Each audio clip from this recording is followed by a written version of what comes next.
اعوذ باللہ من الشیطان الرجیم بسم اللہ الرحمن الرحیم السلام علیکم۔ حضرت جنید بغدادی رحمہ اللہ ایک رات اپنے گھر میں عبادت کر رہے تھے کہ گھر میں ایک چور گھس آیا۔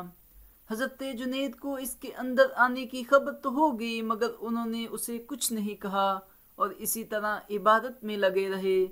چور حضرت جنید کے گھر میں ادھر ادھر پھرتا رہا کہ کوئی چیز پائے تو چرا لے جائے۔ اتفاق سے حضرت جنید کا ایک کتا اس کے ہاتھ لگ گیا اور وہ اس کو لے کر چلتا بنا۔ حضرت جنید نے اپنے کتے کی چوری کا کسی سے ذکر نہیں کیا اور یہ سوچ کر چپ ہو رہے، کیا خبر کہ چور کو واقعی ہی کتے کی ضرورت ہو اور اس ضرورت کو پورا کرنے کے لیے اس نے چوری کی ہو۔ اس چوری کے واقعے کے دوسرے تیسرے روز حضرت جنید کسی کام سے بازار گئے۔ ایک جگہ دیکھا کہ ایک شخص ایک کتا لیے کھڑا ہے، اس کے پاس ایک اور آدمی کھڑا تھا اور دونوں میں کچھ تکرار ہو رہی تھی۔ حضرت جنید نے قریب جا کر ان سے پوچھا، کیوں بھائی کیا معاملہ ہے؟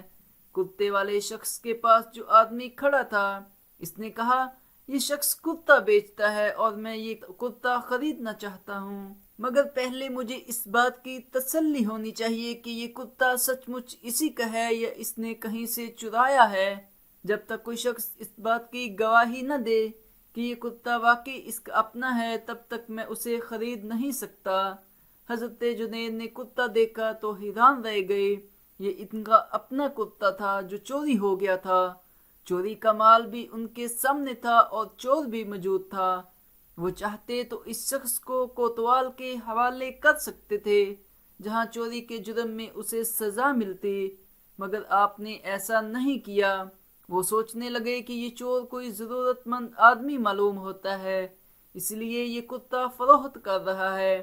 یہ سوچ کر انہوں نے اس آدمی سے کہا، بھائی میں اس بات کی گواہی دیتا ہوں کہ کتا اسی شخص کا ہے، تم شوق سے اسے خریدو، تم خریدنا نہ چاہو تو میں خریدنے کو تیار ہوں۔ حضرت جنید کی یہ بات سن کر اس آدمی نے کتا خرید لیا۔ بعد میں اس چور کو جب یہ معلوم ہوا کہ یہ جنید بغدادی رحمہ اللہ تھے اور یہ کتا ان کا اپنا تھا تو وہ اپنے کیے پر بہت شرمندہ ہوا۔ اس نے حضرت جنید کی خدمت میں حاضر ہو کر معافی چاہی اور ہمیشہ کے لیے چوری سے توبہ کر لی۔ اگر آپ کو یہ کہانی اچھی لگی ہے تو ضرور لائک کریں اور چینل کو بھی سبسکرائب کریں۔ جزاک اللہ۔